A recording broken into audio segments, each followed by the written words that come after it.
Welcome to China in Focus. I'm Tiffany Meyer. Our top story: intense flooding batters southern China, forcing people to flee homes, crushing people's livelihoods, and submerging farmlands. We spoke to locals about the situation. The European Union is slapping significant tariffs on electric vehicles coming from China. The rule takes effect today. Meanwhile, Beijing is formulating trade rules against some key European exports in retaliation. The two sides are expected to hold talks amid the trade war. Reports that Chinese authorities have quietly shut down some sellers of fentanyl precursors. This as Washington demands Beijing to do its part in curtailing the U.S. opioid epidemic.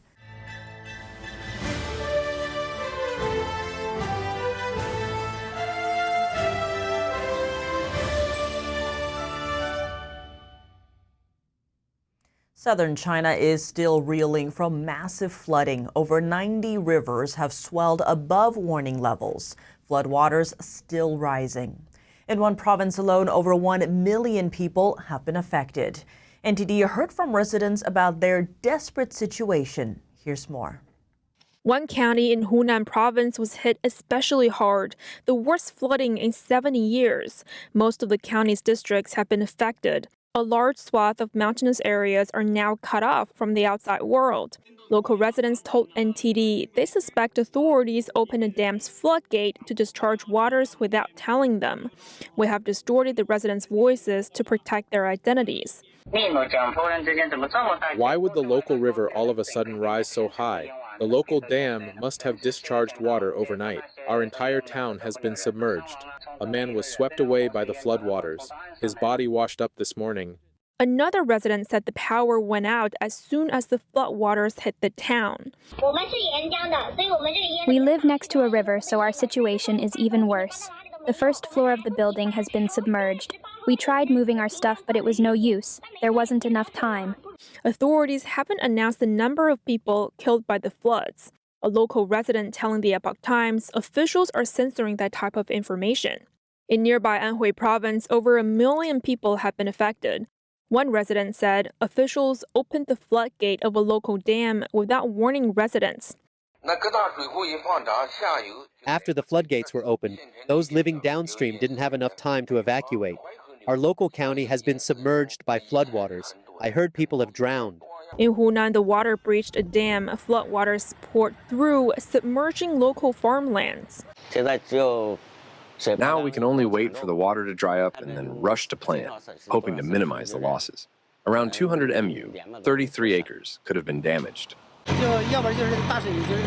If we had any floods in the past, they were usually small. Such severe flooding is rare. For those living in the middle to lower reaches of the Yangtze River, the situation is grim. Weather forecasts predicting water levels will stay elevated there for another 10 days. Here's a close-up of one of the affected areas, a pagoda and a temple submerged in floodwaters. They're located in Poyang Lake, the largest freshwater lake in China. Torrential rain has sent its water exceeding the warning level by 6 feet, the highest in 4 years. Local authorities have had the second highest level of flood control activated since Tuesday. Flooding has been plaguing parts of southern China, especially in the lower and middle reaches of the Yangtze River. One province issued flood alerts. Another activated the highest level flood response. In Anhui province, over 250,000 have been forced to leave their homes for safety. Heavy rain is expected in the coming days. Moving to Europe, the European Union is slapping tariffs up to 37% on electric vehicles built in China starting today. It's Europe's biggest trade case against Beijing yet. The introduction of tariffs is not an objective per se. It is a means to correct an imbalance, an unfair competitive situation to the detriment of producers of electric vehicles in the EU compared to those who are producing vehicles in China. Also worth noting, the tariffs are provisional for 4 months. Beijing has threatened retaliations and called on the bloc to cancel the tariffs.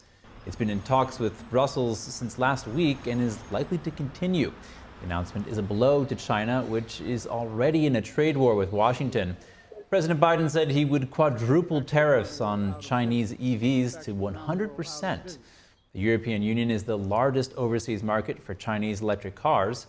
As for the EU, the new tariffs are up to 37.6%. That's on top of the 10% duty already in place. The EU said the tariffs are to protect the domestic car industry. Because Chinese EVs are backed by state subsidies, they're sold at a price far cheaper than their European counterparts. Both Chinese EV makers and Western brands that are made in China will be impacted by the tariffs, such as Tesla and BMW. Spain's Minister of the Economy, Trade and Enterprise says the European Union must stand its ground in negotiations with China. The minister said he is not looking to escalate the trade conflicts with China. Spain is Europe's biggest pork exporter, and China is its biggest buyer. China launched an anti-dumping probe into European pork last month, putting Spain in a difficult position. But the minister said he believes Spanish pork companies don't get state subsidies. He also disclosed Spain is working on increasing exports to Japan, or could even, quote, be a bit more self-centered to counter the trade challenges. One day after the European Union's trade announcement, China dropped a hint about how it may retaliate against the new EU tariffs on its electric vehicles. In 2 weeks, the Chinese Minister of Commerce is set to discuss an ongoing investigation into allegations European brandy was subsidized and sold below market value in China. The Commerce Ministry said Friday it would hold a hearing to examine claims European brandy producers are selling into the country at below market rates.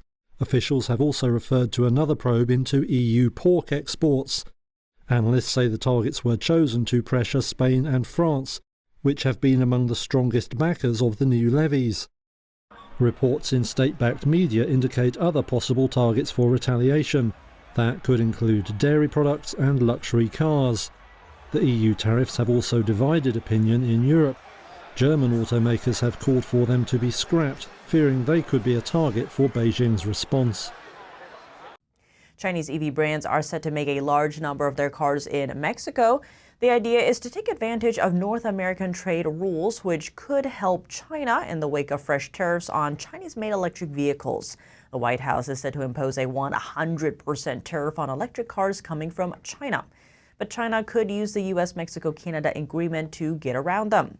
Under this policy, Mexico-made cars can enter the U.S. market duty-free with a very small tariff. This also applies to cars made in Mexico by Chinese brands. On national security grounds, Germany this week decided to block the planned sale of a gas turbine business to China. Some German politicians are concerned China may use the turbines to power warships. German Vice-Chancellor and Economy Minister Robert Habeck said while investments in Germany were welcome in general, certain technologies must be protected.